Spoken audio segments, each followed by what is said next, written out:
In this lesson, we're going to talk about colour theory, how to identify colours that occur on the public transport in your city, looking at the greens in your park, looking at colours that regularly occur and how to include these in your photographs to build a coherent body of work, and how to identify and utilise these colours for visual impact. When I'm thinking about a photographic series or a collection of photographs, I like to think about the colours that tie the series together. So what I mean is when you're taking pictures in a park and you have lots of green space, make sure the pictures in your series emphasise and utilise the green shades, the green tones.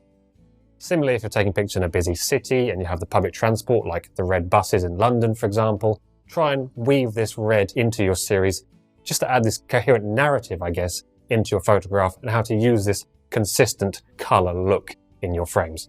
So over many years of photographing in London, I've noticed this recurring primary colour theme. We've got the red London buses. We have these blues of the public transport, the TfL, and obviously we've got the double yellow lines running along the street. There's this primary colour scheme, I think, woven into London as a city, and I've really loved trying to include this primary colour theme in my photographs, and I have lots of little series of primary colours. There's one selection of images I took around the bank area of London. I've got one picture with a kind of yellow theme, one with a blue theme, and one with a red theme. I like to have the three of them joined together as a kind of mini primary colour theme. So I really like to think about this when taking photographs and have this consistent, colourful idea in mind. A great example of how to coherently use colour to great effect are the films of Wes Anderson. He often uses these selected pastel tones throughout his films, often pinks, oranges, blues. You'll see in his films that he often sticks to maybe 3 or 4 specific colours across the whole film, creating this coherent look. I really love the way this maintains also quite a kind of light-hearted feel. For me, when I'm out taking pictures, I always think it's very important not to take yourself too seriously. That's something I always maintain. And I think keeping in the back of your mind this light-hearted use of colour is a great way to do that. So I've been photographing in London for many, many years, and of course the weather most of the time isn't on my side. It can be rainy, it can be very overcast. A great way to counteract these kind of like grey tones is to seek out bright, punchy colours. It's a great way to counterbalance the kind of like grey, blue hues you get from cloudy days. I really encourage people to think about this. If the weather isn't on your side, I'm by no means a fair weather photographer. I will go out and take pictures no matter the weather. And a great way to kind of stay motivated and to maybe get pictures you're happy with in these maybe not so nice lighting conditions is to utilise colour.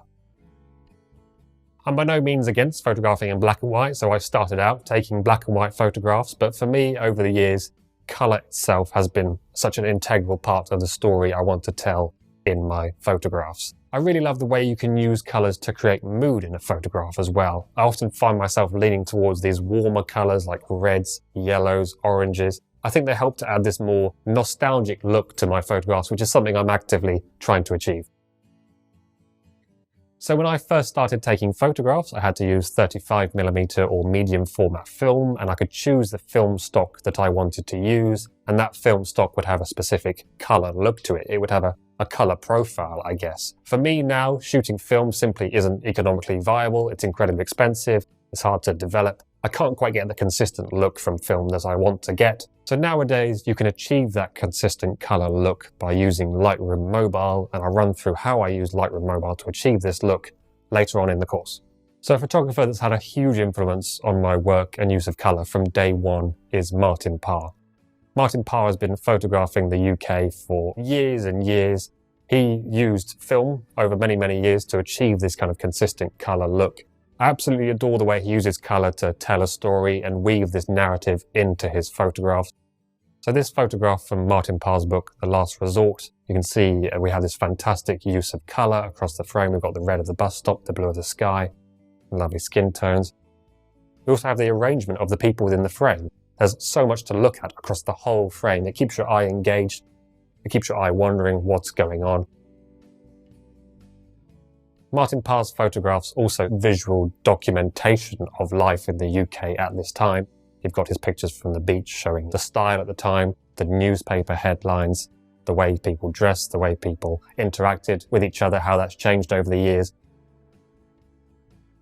Overall, I think a coherent use of colour and a coherent look to the colour of your images is a great way to kind of build up a body of work that will catch people's attention and make people more aware of who you are as a photographer. So that's why I think this is such an important element to photography. You have a lot of background now and techniques and theories to draw on. In the next lesson, we'll begin planning our shoot by creating a walking plan and shot list.